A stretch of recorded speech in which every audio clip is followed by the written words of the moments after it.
ভারত ও যুক্তরাষ্ট্রের মধ্যে চলমান বাণিজ্য আলোচনায় অচল অবস্থা দেখা দিয়েছে। আগস্টের দ্বিতীয় অর্ধে যুক্তরাষ্ট্রের একটি প্রতিনিধি দলের দিল্লি সফরের কথা থাকলেও তা আপাতত স্থগিত করা হয়েছে বলে জানিয়েছে দ্য ইন্ডিয়ান এক্সপ্রেস। তাহলে কি থমকে গেল দুই দেশের বাণিজ্য আলোচনা?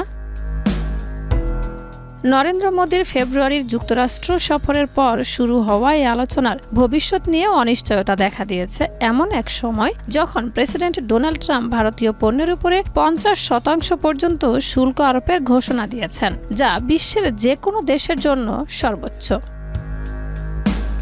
15ই আগস্ট স্বাধীনতা দিবসের ভাষণে ভারতের প্রধানমন্ত্রী নরেন্দ্র মোদী স্পষ্টভাবে বলেন, কৃষক, জেলে ও গবাদি পশুপালকদের স্বার্থে ভারত কোনো ধরনের আপোস করবে না। এর আগে 7ই আগস্ট ট্রাম্প কর্তৃক আরোপিত অতিরিক্ত 25% শুল্কের প্রতিক্রিয়ায়ও মোদী জানিয়েছিলেন, প্রয়োজনে ব্যক্তিগতভাবে বড় মূল্য দিতে হলেও তিনি দেশের স্বার্থে আপোস করবেন না।